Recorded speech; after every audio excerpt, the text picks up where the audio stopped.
Bonsoir tout le monde, je suis vraiment content de vous voir aussi nombreux et nombreuses ce soir. Est-ce que vous m'entendez bien? Oui, parfait.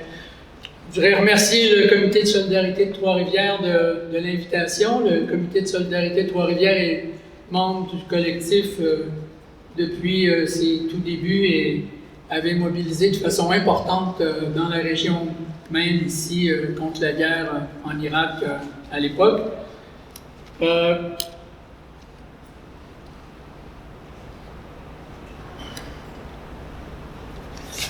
Alors, je vais regarder voir si ça marche. Bon, ça a l'air de marcher. Alors, ce soir, ce que je vais vous présenter, c'est un peu notre compréhension de ce qui a conduit à la guerre en Irak et la façon dont on voit que cette guerre-là pourrait être réglée sur des bases qui seraient justes. Évidemment, on a zéro contrôle là-dessus. On est une organisation ici au Québec et on a très peu de contrôle aussi sur les politiques même de notre propre gouvernement. Dans un premier temps, donc, je vais résumer en quoi l'invasion de la Russie est absolument injustifiable. Dans un deuxième temps, je vais parler du contexte historique et je vais m'attarder assez longuement sur le contexte historique, à la fois sur l'aspect de l'expansion de l'OTAN et sur un peu la situation interne à l'Ukraine. Je vais aussi parler de la propagande dans laquelle nous aussi on baigne. Alors, il n'y a pas seulement de la propagande en Russie ou aux États-Unis, il y a aussi de la propagande ici même. Je vais parler brièvement des risques de cette guerre-là pour l'Ukraine, pour l'Europe et pour toute l'humanité. Qui cette guerre avantage, en tout cas dans la période actuelle, et quoi faire. En gros, arriver à des compromis rapidement ou pousser vers une guerre prolongée. Bon, la guerre de la Russie est injustifiable. D'abord et avant tout, c'est une violation dès le départ du droit international. La Charte des Nations Unies ne permet à un pays d'entrer en guerre, d'une certaine façon, que pour des motifs de légitime défense. Dans toute autre circonstance, le pays en question, s'il se sent menacé ou quoi que ce soit, s'il y a des préoccupations, est supposé soulever le problème au Conseil de sécurité des Nations Unies qui est supposé examiner ce type de situation. Alors, une situation de légitime défense, c'est quand il y a une agression imminente contre son propre pays qui est démontrable et dans ce temps-là, on peut se défendre, ce qui n'est absolument pas le cas de la Russie face à l'Ukraine. L'Ukraine n'était pas sur le point d'agresser la Russie. C'est donc pas un cas de légitime défense. Comme dans toutes les guerres, on évoque aussi des prétextes humanitaires. Alors dans ce cas-là, on évoquait un quasi-génocide qui aurait été commis contre les populations russophones du Donbass. C'est clair qu'il y avait des sérieux problèmes entre le gouvernement ukrainien et les régions du Donbass, mais de là à parler de génocide, pas plus que d'ailleurs maintenant, on ne devrait utiliser ce terme-là. Mais comme dans toutes les guerres, on utilise souvent, pour se lancer en guerre, des prétextes humanitaires et on l'a fait dans le cas de la Russie. Cette guerre-là produit ce que toutes les guerres d'agression produisent, c'est-à-dire des milliers de morts, des milliers de blessés, des milliers d'estropiés, de gens qui sont traumatisés. Ça produit aussi des millions, on est déjà très rapidement venu dans ces chiffres-là, de millions de réfugiés en Ukraine même, mais en général dans les guerres. Et ces réfugiés-là, c'est autant des gens qui quittent le pays complètement que des gens qui quittent leur région où ils habitent et qui s'en vont dans des régions complètement éloignées ou peut-être qui ont de la parenté et peut-être pas du tout. Il y a eu des estimés qui ont circulé à l'effet qu'il y avait peut-être 10 millions de personnes déplacées ou réfugiées déjà en Ukraine en ce moment. Ça produit généralement les guerres d'agression aussi, des crimes de guerre, parfois des crimes contre l'humanité. Des crimes de guerre, ça peut être des exactions des tueries commises contre des civils, ça peut être aussi face à des militaires. Quand un soldat se rend, on n'est pas supposé le torturer, on n'est pas supposé l'humilier, on est supposé appliquer le droit de la guerre qui consiste à traiter les gens correctement, entre guillemets. Alors, je reviens maintenant sur le contexte historique parce que nous, au collectif, on considère qu'un des enjeux importants sous-jacents à cette guerre-là, c'est l'expansion qu'a connue l'OTAN. L'OTAN, l'Organisation du traité de l'Atlantique Nord, qui est une alliance militaire, on peut dire, orientée et dirigée par les États-Unis et dont le Canada et plusieurs autres pays font partie. En 1989, il y a eu la chute du mur de Berlin. Pendant une couple d'années, après ça, il y a eu tout un processus de réunification de l'Allemagne. Il y a eu des discussions nombreuses entre, au début, l'URSS et par la suite la Russie, mais dirons surtout l'URSS avant cette dissolution, et les puissances occidentales sur comment ça allait se faire, la réunification de l'Allemagne, et à quelles conditions. Dans ce contexte-là, il y a des promesses qui ont été faites à l'URSS que l'OTAN ne s'étendrait pas d'un pouce vers l'Est une fois l'Allemagne réunifiée. Cette utilisation-là de pas un pouce vers l'Est a été, entre autres, énoncée par James Baker, qui était secrétaire d'État aux États-Unis à l'époque, dans une rencontre qui a eu lieu en février 1990 avec Mikhail Gorbatchev. Cet engagement-là a été répété à plusieurs reprises à Mikhail Gorbatchev par plusieurs dirigeants occidentaux. Ici, on voit le ministre des Affaires étrangères d'Allemagne et le chancelier allemand Helmut Kohl qui sont en train d'avoir des discussions, ou c'est plutôt probablement après les discussions, genre de petit cocktail devant témoins. Et encore là, ces assurances-là ont été faites par ces deux dirigeants allemands-là. Ces assurances-là ont été aussi données par George Bush père, par Robert Gates, directeur de la CIA, François Mitterrand, Margaret Thatcher, Douglas Hurd, qui était secrétaire du Foreign Office du Royaume-Uni, John Major, au moment où il était Premier ministre du Royaume-Uni, et le secrétaire général de l'OTAN, Manfred Werner. Tous ces dirigeants-là, ou responsables militaires, ou du renseignement, ou politiques occidentaux, ont répété ces assurances-là qu'il n'y aurait pas d'expansion de l'OTAN. On a garanti à l'URSS qu'on ne chercherait pas à profiter de la situation pour avantager le camp occidental face à ce qui se passait au niveau de l'alliance militaire qui était chapeautée par l'URSS à l'époque, qui s'appelait le Pacte de Varsovie, et les pays qui en faisaient partie. Ces informations-là, c'est pas moi qui les invente, ça vient de la National Security Archive, qui est un projet d'intellectuels et de journalistes, des intellectuels liés au milieu universitaire et des journalistes liés à des grands médias aux États-Unis. Projet qui est parrainé par la George Washington University aux États-Unis. Et si vous voulez voir les documents sont accessibles en ligne sur le National Security Archive.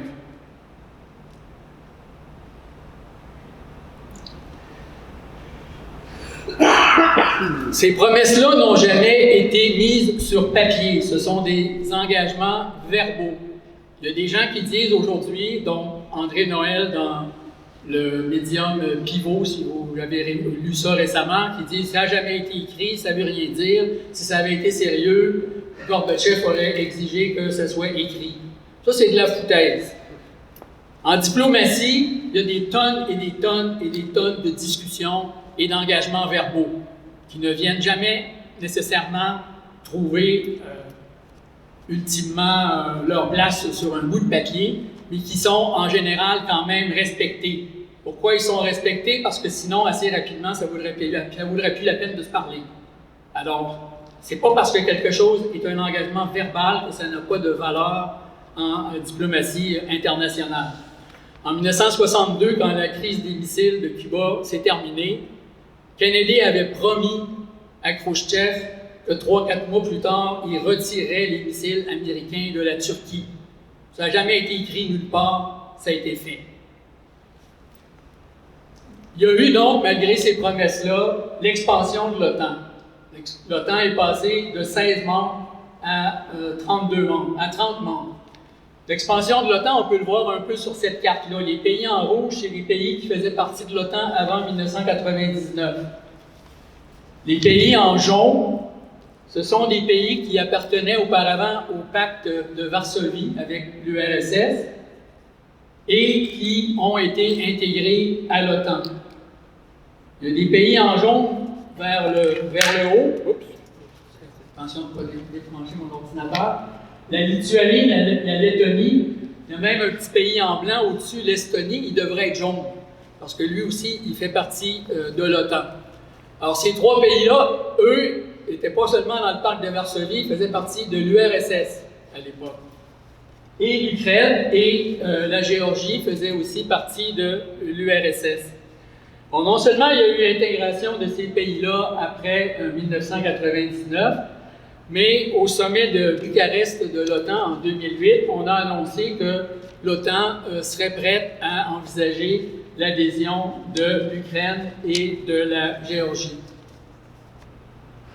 Tous les responsables politiques russes, depuis Mikhaïl Gorbatchev jusqu'à Poutine aujourd'hui, ont protesté contre le fait que ces promesses-là n'avaient pas été respectées et contre le fait que l'avancée d'une alliance militaire perçue comme hostile aux intérêts de la Russie représentait pour elle un risque sécuritaire important.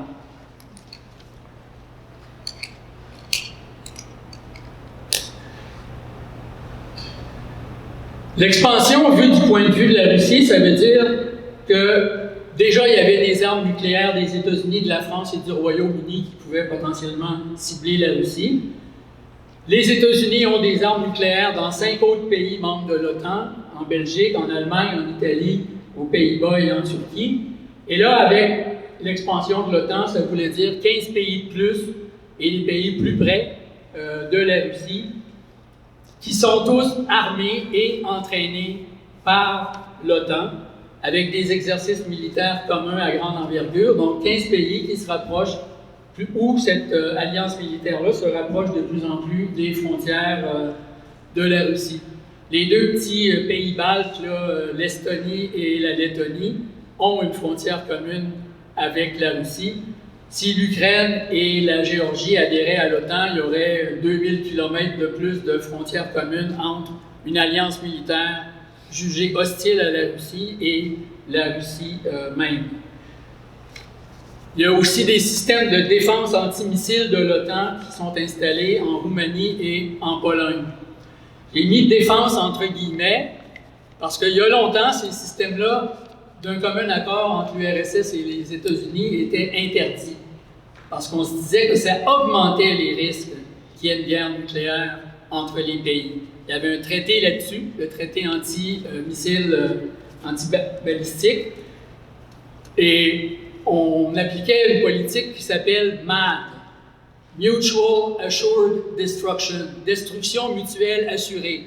Donc ça voulait dire, moi j'ai des armes nucléaires qui peuvent t'anéantir, toi tu as des armes nucléaires qui peuvent m'anéantir. C'est ça notre garantie. Notre garantie qu'on ne s'en servira pas, c'est que si on s'en sert, on se détruit mutuellement de façon garantie. Avec des systèmes antimissiles, on commence à jouer avec le feu. C'est-à-dire, on se dit, on a des missiles qui peuvent intercepter les missiles de l'autre. Donc, peut-être qu'on pourrait prendre une chance des attaquants en premier, comme ça, s'ils ripostent, on va pouvoir détruire la plupart de leurs missiles, puis on n'en subira pas trop de contre-coups. C'est pour ça qu'il y avait un traité avant. Ce traité-là a été abandonné par les États-Unis quand ils ont lancé leur guerre contre l'Irak en 2003. Je dis aussi défense entre guillemets, parce que ces mêmes systèmes-là peuvent servir à lancer des missiles de croisière. Et donc, jusqu'à quel point c'est garanti qu'ils soient défensifs, c'est pas certain. Ça veut dire aussi, depuis quelques années, une présence rehaussée de l'OTAN. Ça veut dire quoi? Ça veut dire que l'OTAN a maintenant 4 groupes tactiques multinationaux dans les pays limitrophes ou très près de la Russie, en Estonie, Lettonie, Lituanie et en Pologne. Celui qui est en Lettonie, c'est là le plus important déploiement militaire canadien en ce moment, autour de 1000 militaires. Et le Canada est à la tête d'un groupe de 10 pays qui contribuent des militaires à ce groupe tactique-là.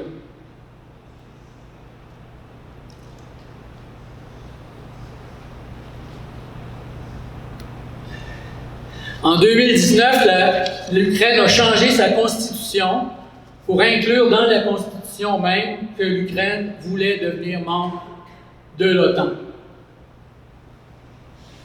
Oups.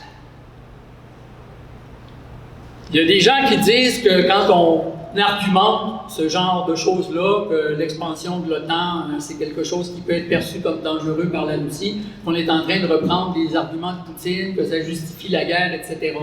Ce que j'ai dit au début, je le maintiens, cette guerre-là est inacceptable et injustifiable. Ce qu'on essaie de faire, c'est d'essayer de comprendre pourquoi certaines choses se produisent.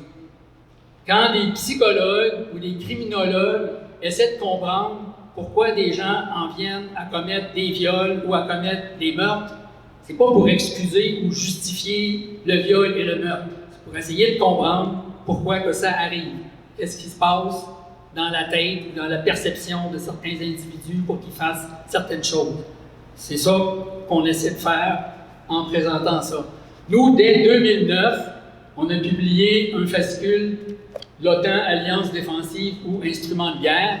Et en 2009, on parlait déjà du danger que ça représentait, l'expansion de l'OTAN au niveau des relations internationales par rapport à la Russie. Si on veut aussi se convaincre de ça, on peut examiner la situation inverse. Alors, la situation inverse, ce serait quoi? Bien, ce serait, mettons que on est les États-Unis, puis que les États-Unis se font promettre par la Russie ou la Chine, il y a 30 ans, qu'ils n'étendront pas leur alliance militaire à des pays d'Amérique. Et là, ils rompent leurs promesses. Puis, 30 ans plus tard, on est rendu avec 15 pays d'Amérique latine ou d'Amérique centrale qui sont membres de cette alliance militaire-là hostile aux États-Unis. Et là, tout d'un coup, il y a des systèmes antimissiles qui sont déployés, disons, au Venezuela puis au Nicaragua, et qui peuvent viser les États-Unis. Puis en 2008, cette alliance militaire-là, hostile aux États-Unis, annonce qu'elle serait prête à considérer le membership du Canada ou du Mexique. Et éventuellement, quelques années plus tard, le Canada ou le Mexique change sa constitution pour dire qu'il aimerait ça se joindre à cette alliance militaire-là hostile aux États-Unis. Et pendant tout ce temps-là, toutes ces armées-là, en Amérique latine, et même au Canada ou au Mexique, on peut choisir le pays limitrophe qu'on veut, mais un pays à côté des États-Unis qui a une frontière commune importante. Pendant des années, ce pays-là est armé et entraîné militairement par une alliance militaire proche ou dominée par la Russie ou la Chine. Je pense que c'est assez facile d'imaginer que les États-Unis n'accepteraient jamais ça. Je veux dire, en 1962, l'URSS a installé des missiles à Cuba. Les États-Unis étaient prêts à une guerre mondiale pour que l'URSS retire ses missiles et l'URSS a retiré ses missiles. Mais il y avait des plans d'invasion qui étaient déjà prêts, des plans de bombardement de Cuba qui étaient déjà prêts. Et en fait, l'armée américaine ne voulait que ça. Je suis en train de lire un livre sur la crise de 1962 et c'est Kennedy qui était un des rares dans sa propre administration à vouloir qu'il n'y ait pas de guerre et à vouloir qu'il n'y ait pas d'invasion. Et il a même fait une entente secrète avec Khrouchtchev à l'époque que des gens de son état-major militaire et de la CIA n'étaient même pas au courant qu'il était en train de faire cette entente-là. Dernière chose à ce sujet-là, on n'est pas les seuls à dire ça. C'est pas un courant d'opinion majoritaire, évidemment, en Occident, mais il y a des intellectuels et des officiels occidentaux qui ont mis en garde contre l'expansion de l'OTAN et ce que ça représentait comme danger. Entre autres, il y a un prof de l'Université de Chicago, John Mearsheimer, qui n'est pas ni communiste, ni marxiste, ni socialiste, ni rien de tout ça. C'est quelqu'un qui étudie les rapports de grande puissance au niveau des rapports de force. Et en 2015, il a fait une conférence pour expliquer pourquoi la crise de l'Ukraine à cette époque-là, avec la guerre dans le Donbass et l'annexion de la Crimée par la Russie, pourquoi ça, c'était principalement la responsabilité de l'Occident. Alors, cette conférence-là, si vous tapez John Mearsheimer dans Google, là, vous pouvez avoir cette conférence-là, ça dure 1h15. Ça a été vu par 25 millions de personnes la dernière fois que j'ai vérifié. Et ça monte beaucoup ces temps-ci. Il y a aussi William Perry, ancien secrétaire à la défense des États-Unis sous Clinton, qui était du même avis. Paul Keating, ancien premier ministre d'Australie. Là aussi, si vous cherchez ces affaires-là sur Internet, vous pouvez entendre soit des déclarations, des entrevues avec ces gens-là où ils disaient ça à différentes époques. Jack Matlock Jr., qui était l'ambassadeur des États-Unis en URSS de 1987 à 1991, s'est aussi prononcé contre ça. Il a écrit un article à l'époque qu'on a traduit en français, qui est disponible sur notre site Internet. Bill Burns, un ancien directeur de la CIA, et Henry Kissinger, qui, je suppose, n'a pas besoin de présentation, là, mais un architecte de la politique étrangère états-unienne et assez vote en guerre la plupart du temps. Donc ça, c'est une première chose. L'expansion de l'OTAN, inévitablement, a été perçue par la Russie comme quelque chose de menaçant. En passant, même si l'OTAN avait dit qu'on pourrait envisager le membership de l'Ukraine et de la Géorgie, ça a toujours été connu que la France et l'Allemagne étaient contre et que la France et l'Allemagne ne voulaient pas que l'expansion de l'OTAN se fasse jusque-là. Même Macron, quand il faisait ses petits allers-retours à Moscou, avant que la guerre se déroule, avait ça dans son sac, si on peut dire que c'était quelque chose qu'il voulait discuter avec Poutine. Le deuxième point sur lequel je voudrais dire quelques mots, c'est la situation interne à l'Ukraine. Alors, l'Ukraine est un pays qui a une longue histoire, beaucoup plus longue que l'histoire du Canada ou du Québec moderne. Et c'est un pays qui n'a pas nécessairement eu les frontières actuelles depuis très longtemps. Alors, sur près de 150 ans, de 1772, je ne vais pas remonter à Mathusalem, mais on pourrait remonter beaucoup plus loin que ça, de 1772 à 1917, l'Est et l'Ouest de l'Ukraine étaient deux réalités très différentes. L'Ouest de l'Ukraine, et c'était à peu près seulement le quart de l'Ukraine actuelle, était rattaché à l'Empire autrichien. Au niveau de la langue dominante dans cette région-là de l'Ukraine d'aujourd'hui, c'était l'ukrainien, et la religion principale, c'était le catholicisme. L'ouest et le sud de l'Ukraine étaient rattachés à l'Empire russe. La langue dominante dans cette partie-là de l'Ukraine, c'était le russe, et la religion dominante, c'était la religion orthodoxe. Il y a beaucoup d'autres minorités linguistiques, culturelles ou religieuses en Ukraine, comme dans beaucoup de grands pays européens. Et donc, je mentionne simplement les très grandes lignes. De 1921 à 1991, l'Ukraine a fait partie de l'Union soviétique. Donc, Ouais, c'est pas pire, qu'est-ce que ça donne? Ah. Parfait. Donc, l'Ukraine a fait partie de l'Union soviétique. Vous avez peut-être entendu parler du discours de Poutine juste avant l'invasion de l'Ukraine, où il disait que ça avait été une grande erreur des bolcheviks de reconnaître le nationalisme ukrainien et que c'est eux qui avaient créé ça, le nationalisme ukrainien. Alors, il y a déjà une contradiction là-dedans parce que s'ils l'ont reconnu, c'est pas parce que c'est eux qui l'ont créé, c'est parce que ça existait déjà et que c'était une réalité dont il fallait tenir compte.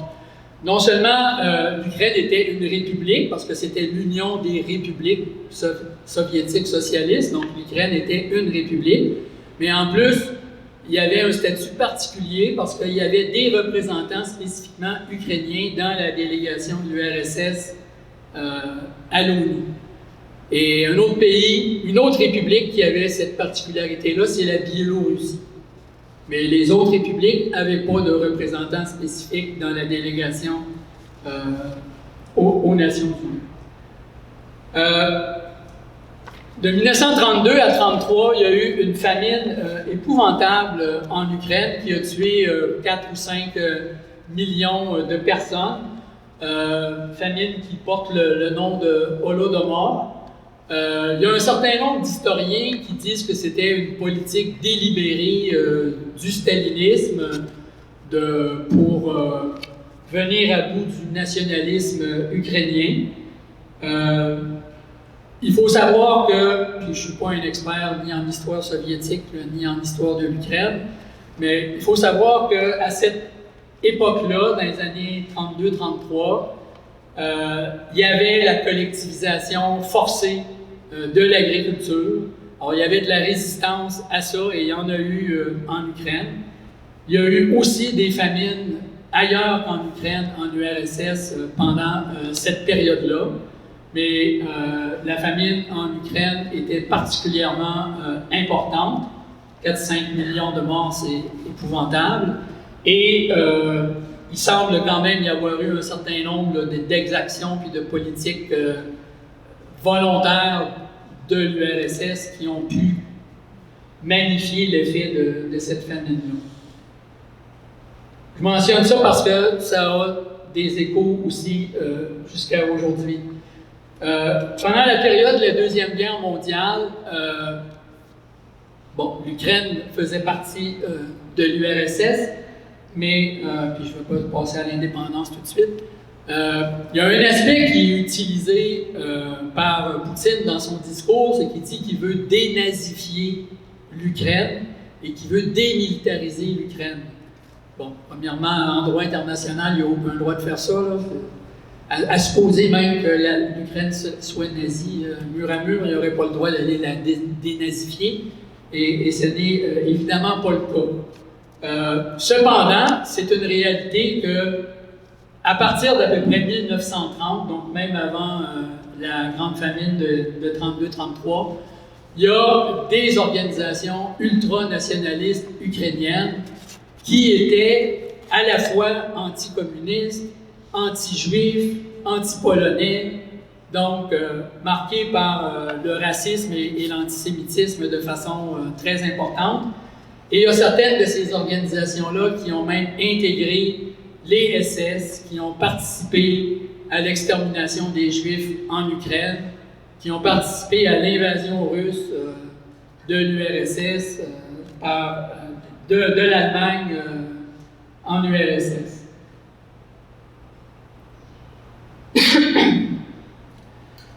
L'indépendance en 1991, lors de la dissolution de l'URSS,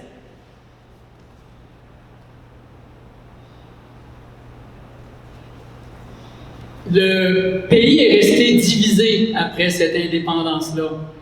Il y a toujours eu, même pendant l'URSS, des velléités d'indépendance. Et après l'indépendance, il y a eu des élections et il y avait une alternance de partis au pouvoir. Certains partis au pouvoir étaient plus pour un rapprochement avec la Russie, d'autres partis au pouvoir étaient plus pour un rapprochement avec l'Europe. Et les élections, ça allait un peu de un à l'autre. Jusqu'en 2014.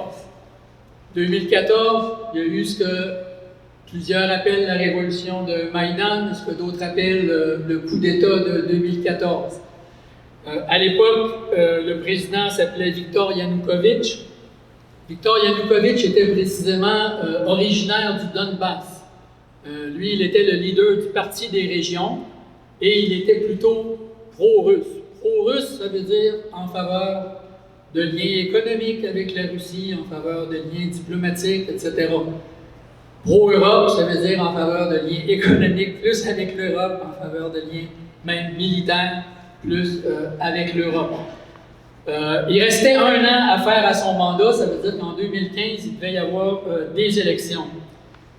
Il y a eu un projet d'accès à l'Union européenne. Ce projet-là, Yanukovych a décidé de l'arrêter parce que l'Europe exigeait que les liens avec la Russie au niveau économique soient rompus.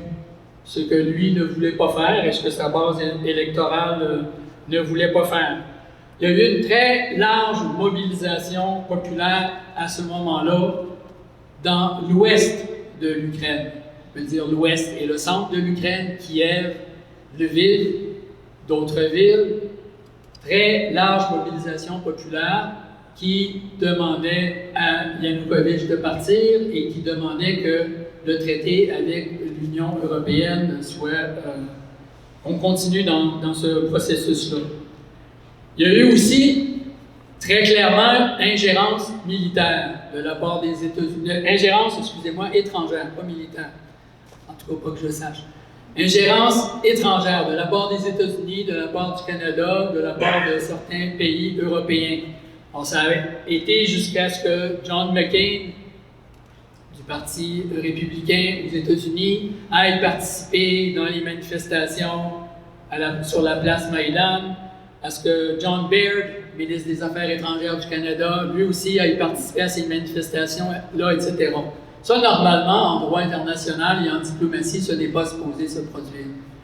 On n'est pas supposé avoir, je ne sais pas, des gens du Mexique, président du Mexique, mettons, qui viendraient manifester avec les camionneurs à Ottawa contre les mesures sanitaires ou quoi que ce soit, ou exiger que le gouvernement Trudeau s'en aille, comme c'était une de leurs revendications.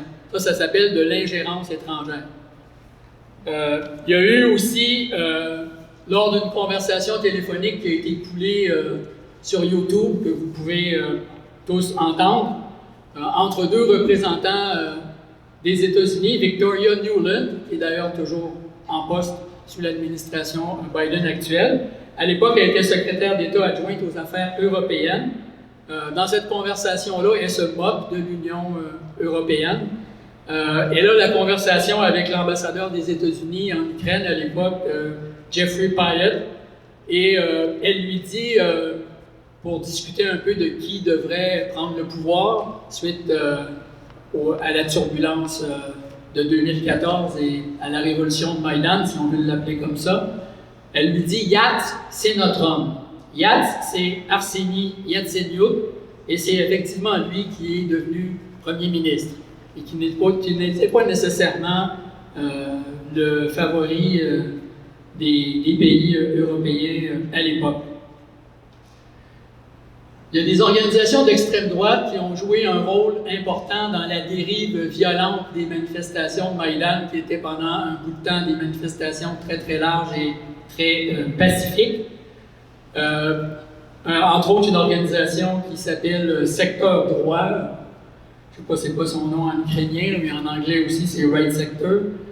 Et il y a eu des tireurs sur des toits qui ont tiré à la fois sur des manifestants et sur des policiers. Il y a eu plus que 100 manifestants qui sont morts dans certaines de ces manifestations-là au total, et plus qu'une douzaine de policiers. L'identité de ces tireurs-là n'a jamais été révélée ou clarifiée. Là, il y a eu des vols d'armes dans des casernes de police, dans des garnisons militaires. Yanukovych a fui le pays. un gouvernement intérimaire avec Arseni Yatsenyuk a été mis en place et 7 membres de son cabinet appartenaient au Parti Svoboda, qui est une organisation ultranationaliste néo-nazie. Il y a quand même des aspects de ça qui correspondent à une réalité. La Russie a annexé la Crimée à ce moment-là, et les régions du Donbass, les régions de l'Est autour de Donetsk et Luhansk, ont proclamé leur indépendance, n'acceptant pas le gouvernement qui se mettait en place.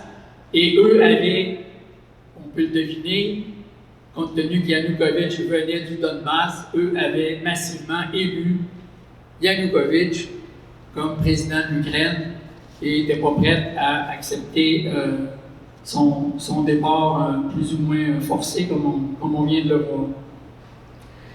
Donc là, il y a eu la guerre du Donbass. Alors, très souvent, ça nous est présenté un peu comme il y a des séparatistes, des troubles-fêtes, puis c'est quasiment eux qui font la guerre à l'Ukraine. Je pense qu'il faut mettre quand même une petite dose de réalisme là-dedans. Là. Je veux dire, si le Québec décidait à un moment donné qu'il veut se séparer, ce serait pas mal surprenant qu'ils partent à la guerre contre le Canada. Je veux dire, en général, ça se passe plutôt dans l'autre sens, c'est-à-dire que l'État central refuse la sécession de certaines parties de ses habitants et de ses territoires. Bon, la guerre vient de là, il y a eu un affrontement militaire qui a cette signification-là. Cette guerre-là a fait 13 000 morts. Et donc, c'est quand même pas rien. Il y a eu des accords pour tenter d'y mettre fin, mais ça ne s'est jamais complètement arrêté. Les accords de Minsk, d'abord un premier protocole en 2014, puis un Minsk II en 2015. Ça prévoyait toutes sortes de choses, dont cessez-le-feu, retrait des armes lourdes, différents processus, mais ça prévoyait aussi une solution politique au conflit qui devait se faire par un changement constitutionnel qui accorderait une autonomie régionale importante à ces régions-là. Et selon ce que j'ai pu lire, les habitants du Donbass, le Donbass c'est une grande région, puis il y en a une partie qui est toujours restée liée au gouvernement ukrainien, mais dans la partie du Donbass qui était sécessionniste, indépendantiste, si on peut dire, les gens qui sont là ne se sont jamais considérés comme Russes dans le sens où ils voulaient faire partie de la Russie. Ils voulaient continuer à faire partie de l'Ukraine, mais avoir le droit d'avoir leurs propres institutions, leur propre autonomie, et surtout l'usage de la langue russe, qui a été quand même sérieusement limité de plus en plus par le gouvernement central ukrainien après 2014. À l'heure actuelle, il n'y a à peu près pas d'école ou d'université qui offre un curriculum en russe en Ukraine, alors que c'est 18% de la population qui sont des Russes ethniques. Dans le Donbass, c'est la majorité qui sont Russes ethniques. Et l'emploi du russe est banni au niveau officiel aussi.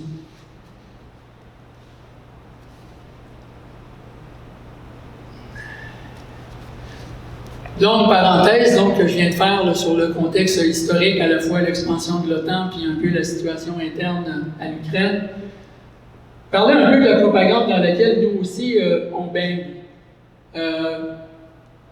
Première chose, c'est que, en tout cas moi, pour avoir milité pendant plus que 20 ans là, contre la guerre et surtout contre les guerres que le Canada a menées, c'est l'hypocrisie de nos propres dirigeants en Occident par rapport à leur indignation sur tout ce qui se passe dans cette guerre-là. Parce que tout ce qui se passe dans cette guerre-là, ça s'est passé dans les guerres qu'eux-mêmes ont menées en Afghanistan, en Irak, en Libye, la guerre du Kosovo, en Syrie, les mêmes affaires.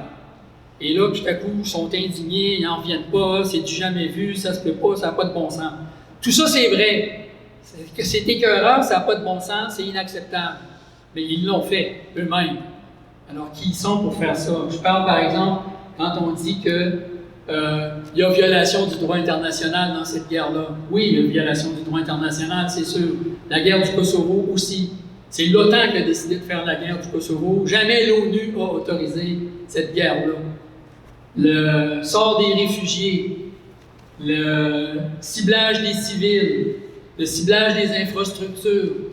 Je ne sais pas si vous vous rappelez, mais en Afghanistan, il y a quelques années, il y avait un hôpital de la Croix-Rouge qui avait été bombardé par les États-Unis. À tous les mois, ils fournissaient leurs coordonnées. L'hôpital ne bougeait pas en plus. C'était toujours les mêmes coordonnées, pour être sûr.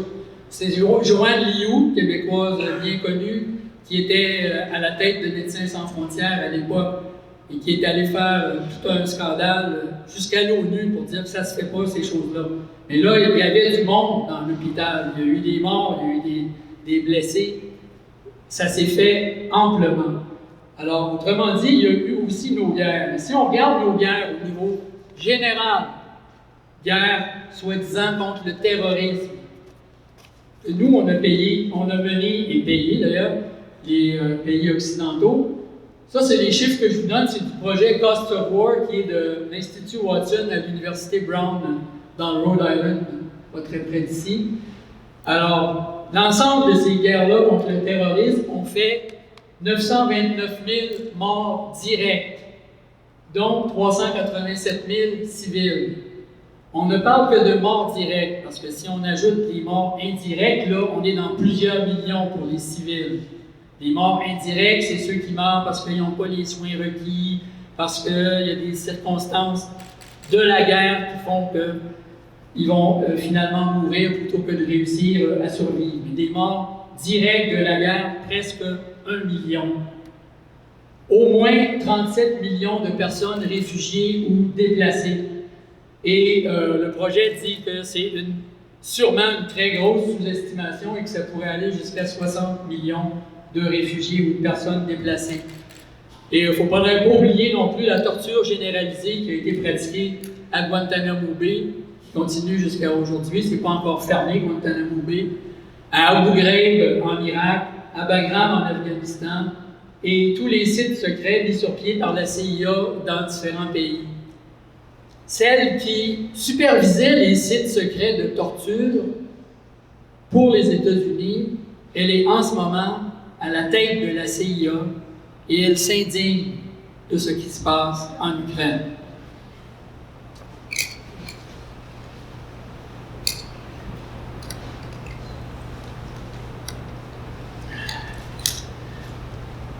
Oups, un petit peu trop vite.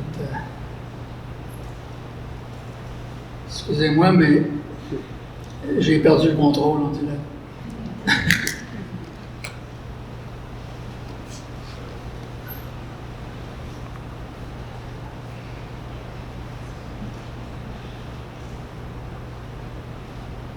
Bon, je vais essayer de...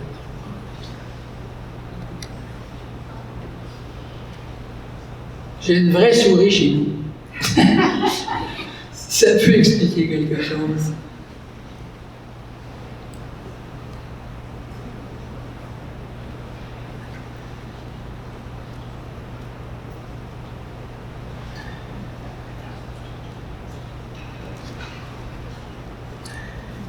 Une autre chose où on ne nous donne absolument pas de contexte, c'est toute l'indignation de nos dirigeants occidentaux à l'effet qu'il faut absolument tenir le coupable, Poutine, il va sans dire, responsable de ses actes. Au collectif, on n'a absolument rien à ce que Poutine soit tenu, rien contre ça que Poutine soit tenu responsable de ses actes.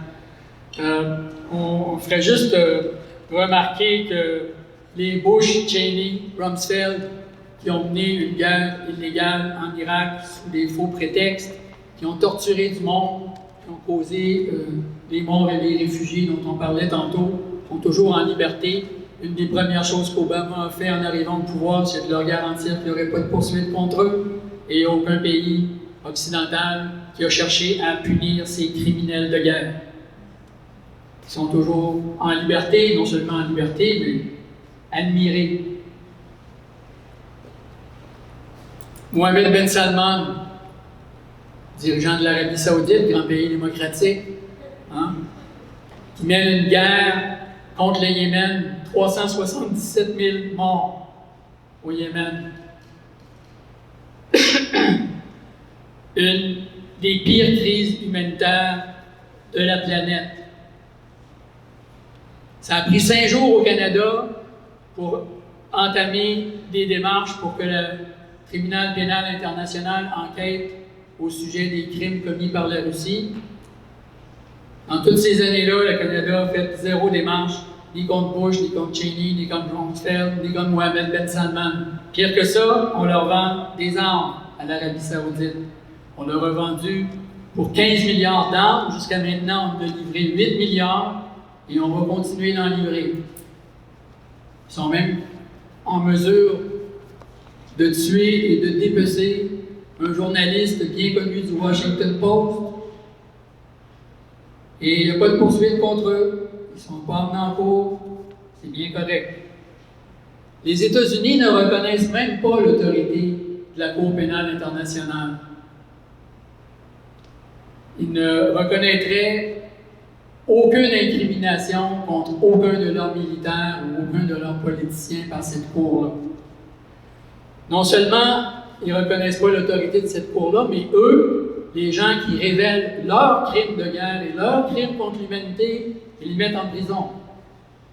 Alors, on a juste à penser à Julian Assange, on a juste à penser à Chelsea Manning, à Daniel Hale. Daniel Hale, pour ceux qui ne le sauraient pas, c'est celui qui a révélé que 90% des victimes des attaques par drone des États-Unis dans une trentaine de pays sur la planète n'ont rien à voir avec les cibles qui sont supposément visées. Alors, non seulement c'est des assassinats extrajudiciaires, mais en plus, c'est même pas les bonnes personnes.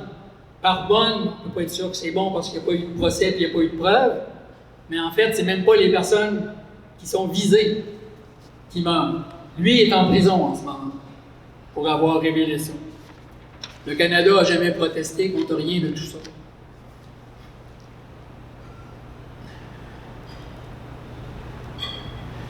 La propagande, c'est aussi de personnaliser et de diaboliser l'ennemi. Alors, dans le cas de Poutine, on s'interroge sur sa santé mentale, on s'interroge sur ses idées de grandeur, on le compare à Hitler. Tout ça, c'est d'aucune utilité pour essayer de régler une guerre.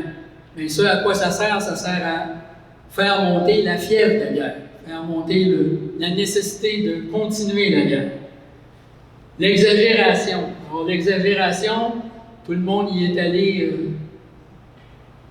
là-dedans. Il y a quelques jours, notre Mélanie Joly, qui venait faire un discours à Montréal, a déclaré, suite à sa conférence, « Les Ukrainiens doivent absolument gagner, c'est une question existentielle pour le monde occidental. » Son premier ministre, au Parlement européen, un couple de jours plus tard, ce mépris flagrant des lois et de la vie humaine constitue une menace immense pour l'Europe et pour le monde entier. C'est toujours des menaces pour le monde entier. Saddam Hussein, c'était une menace pour le monde entier. Kadhafi, c'était une menace pour le monde entier. Ça devient toujours des menaces pour le monde entier quand il y a des guerres.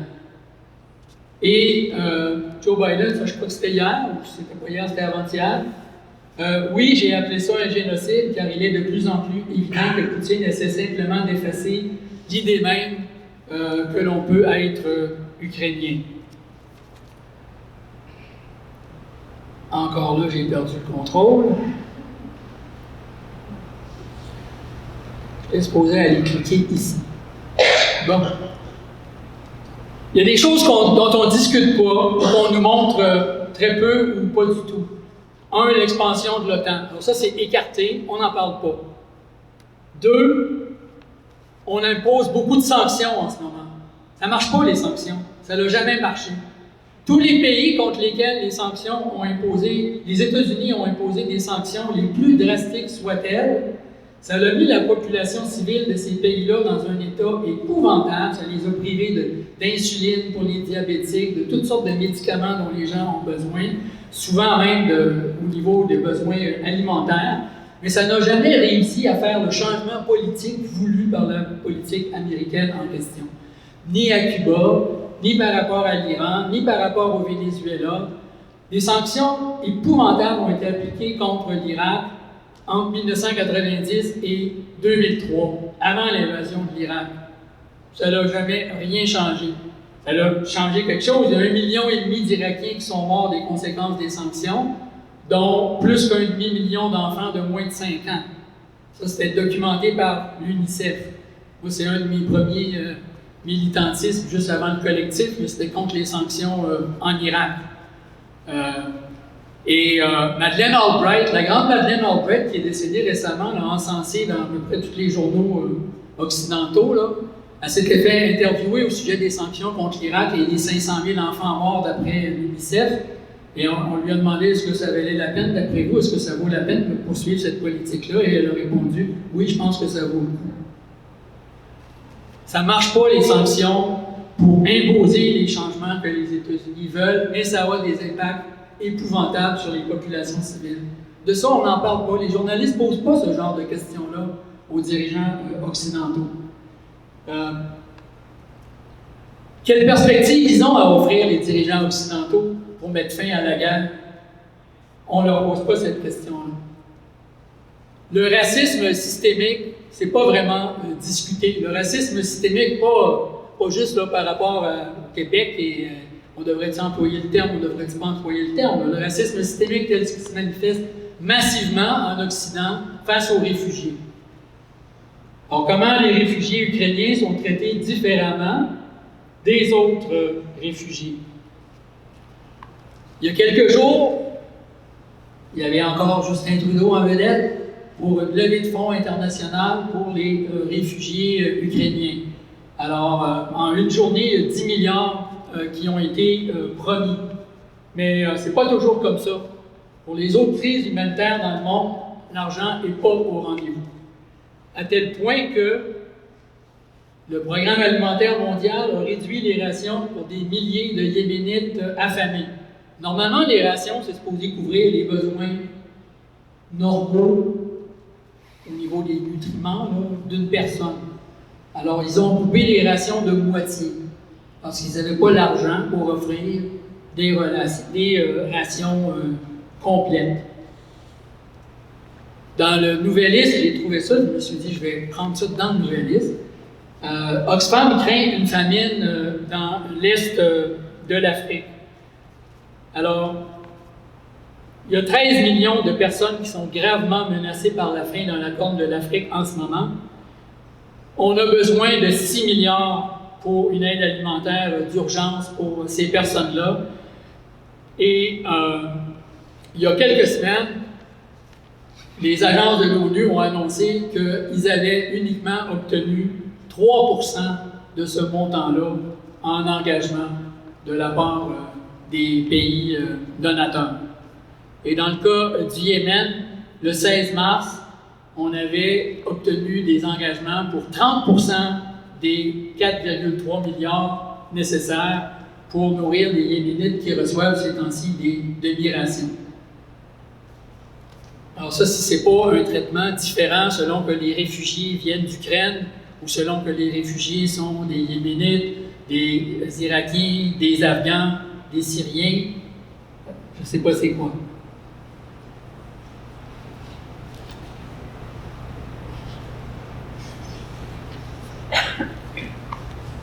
Il y a aussi un autre sujet qui n'est pas discuté, qui commence à l'être un petit peu. Il faudrait que je m'arrête, c'est ça? Je vais continuer un petit brin. je vais accélérer. Alors, tantôt, j'ai parlé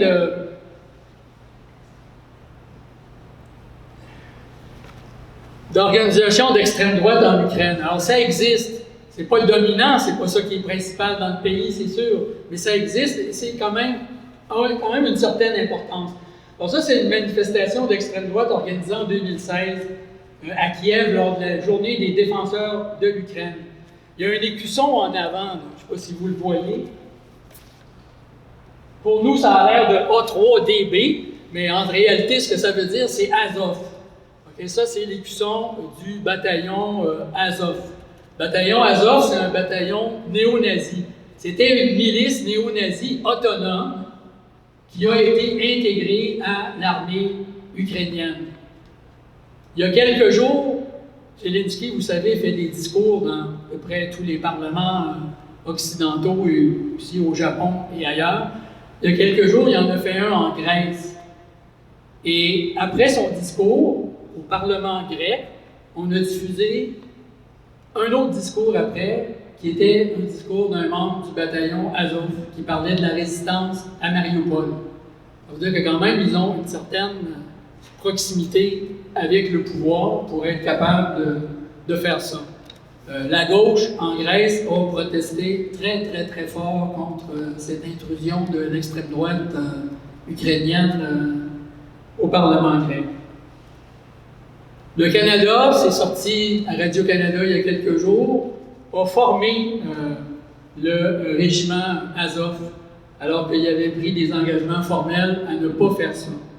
Les officiels canadiens disent « ben c'est pas vraiment à nous, c'était pas à nous de vérifier vraiment c'était qui suivait la formation ou pas. » C'est-à-dire, sur les photos, on voit leurs écussons.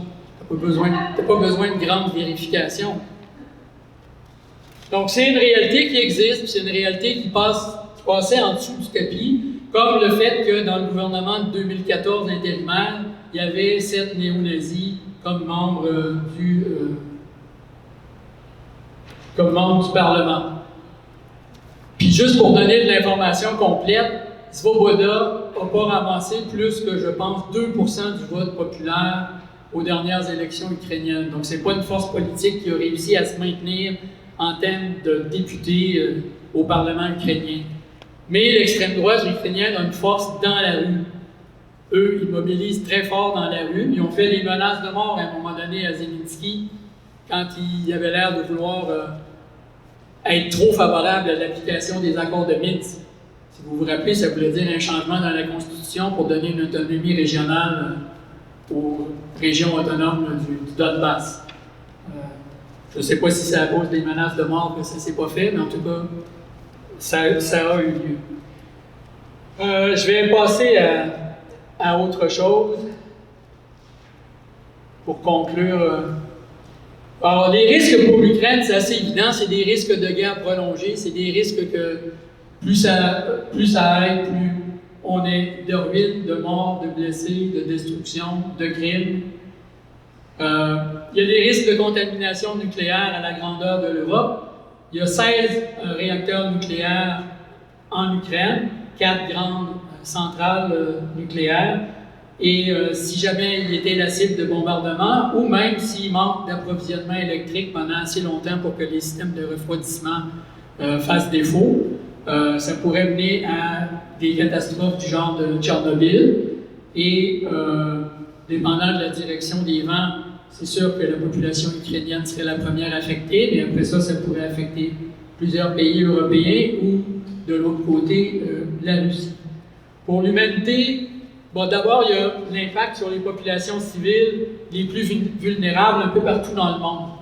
Parce que là, avec l'augmentation du prix des aliments, le prix des denrées de base dans les différents pays, ben c'est les populations civiles les plus vulnérables qui risquent d'être touchées par ça. Ils risquent d'avoir peut-être des émeutes de la faim dans un certain nombre de pays parce que les gens n'arrivent pas à se nourrir convenablement. L'Ukraine et la Russie sont responsables de l'exportation de 30% du blé dans le monde. L'Ukraine, c'est une des sources principales d'approvisionnement en denrées alimentaires pour le programme alimentaire mondial. Et donc, c'est quelque chose aussi, l'augmentation des prix fait que ces programmes-là, bon, ils disent qu'ils ont besoin de 4 milliards à telle place au Yémen, qu'ils ont besoin de 6 milliards dans la Corne de l'Afrique, mais plus les prix montent, plus ils ont besoin de plus de milliards pour nourrir les populations vulnérables. On parle aussi du risque de guerre nucléaire. C'est sûr que, je ne suis pas ici pour faire une présentation sur le nucléaire, mais une guerre nucléaire entre la Russie et les États-Unis, c'est à peu près la fin de l'humanité assurée. Il y a des centaines de millions de morts de personnes qui meurent sur le coup, et il y a plusieurs milliards qui décèdent par la suite.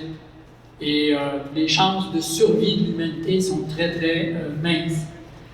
Dans les médias, cette guerre-là avantage des États-Unis au plan stratégique. Je ne sais pas si tout le monde est conscient de ça, mais en 2018, les États-Unis ont changé leur grand axe stratégique.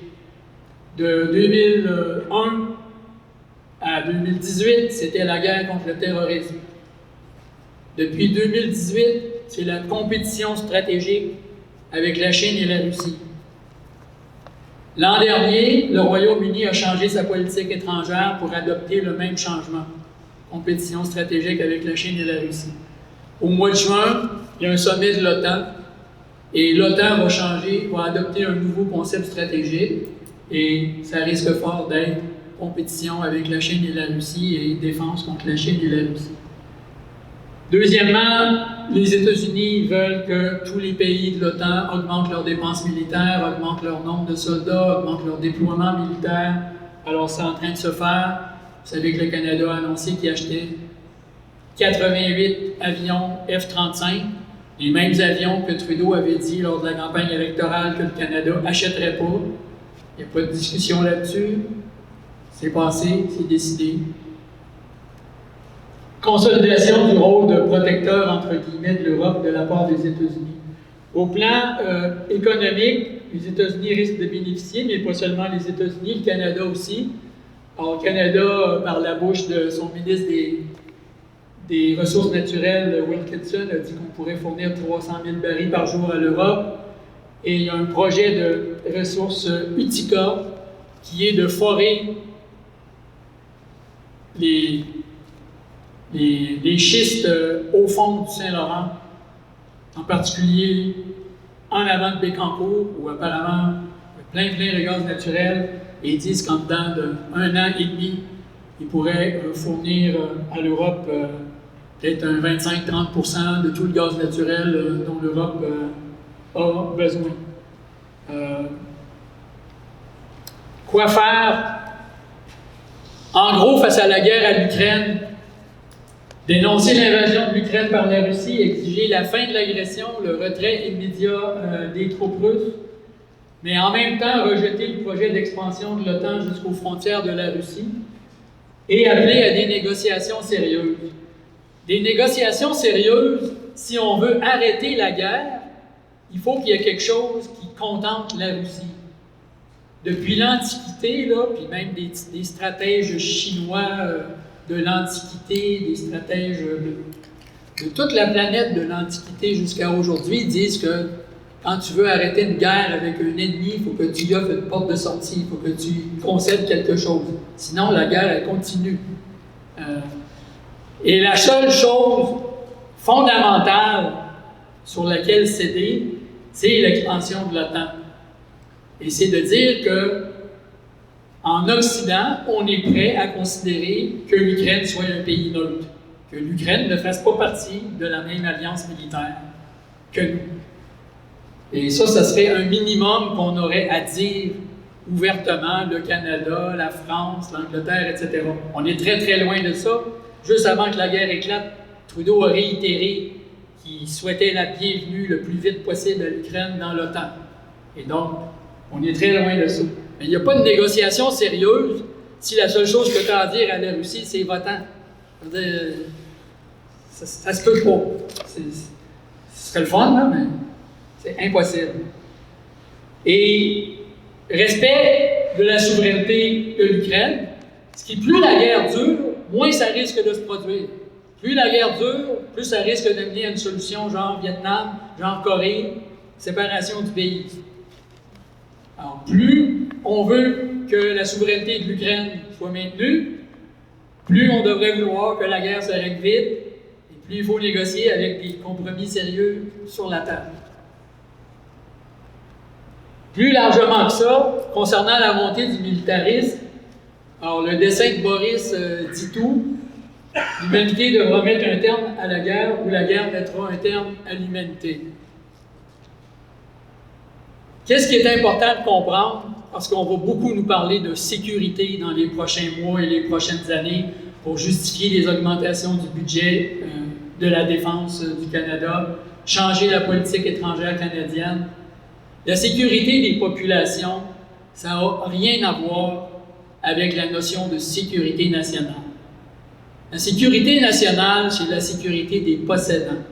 C'est la sécurité des gros intérêts économiques que les pays ont à l'étranger. Les intérêts miniers du Canada, les intérêts pétroliers du Canada. C'est ça la sécurité nationale. La sécurité des populations, c'est de ne pas avoir de guerre, c'est de ne pas avoir d'épidémie, c'est de ne pas avoir de réchauffement climatique. Ces choses-là, on les a toutes en commun, sur toute la planète. Mais la sécurité nationale, chaque État a les siens, a la sienne. Et ça mène aux confrontations, aux affrontements, à la guerre. Donc, dire non à la logique de l'affrontement, de l'exploitation, de la domination, et dire non aux complexes militaro-industriels qui, eux, profitent. Et ça, c'est aussi important que de combattre le réchauffement climatique. Parce que plus les affrontements vont augmenter dans le monde, plus on va mettre d'argent dans le militaire, moins on va pouvoir régler le problème de réchauffement climatique parce que ça exige de la coopération entre les pays. Ça exige de l'unité d'action entre les pays. Pas qu'ils soient en train de se faire la guerre. Les gros pays en particulier. Et une première étape, ce serait de se débarrasser des armes nucléaires. Alors, on a une pétition à faire signer, qui n'est pas ici, là, mais qui est en ligne. C'est la pétition E3828, pour exiger que le Canada signe et ratifie le traité d'interdiction des armes nucléaires qui est entré en vigueur au début de l'année. On vous invite à participer à la campagne du coquelicot blanc. C'est pour toutes les victimes des guerres, pas seulement les soldats, mais les civils, qui sont majoritaires. Et c'est contre le militarisme et contre la guerre. Et puis, on a une liste, on a une feuille sur laquelle vous pouvez inscrire vos coordonnées si vous n'êtes pas déjà sur notre liste pour recevoir l'infolette du collectif Échec Canada. Merci.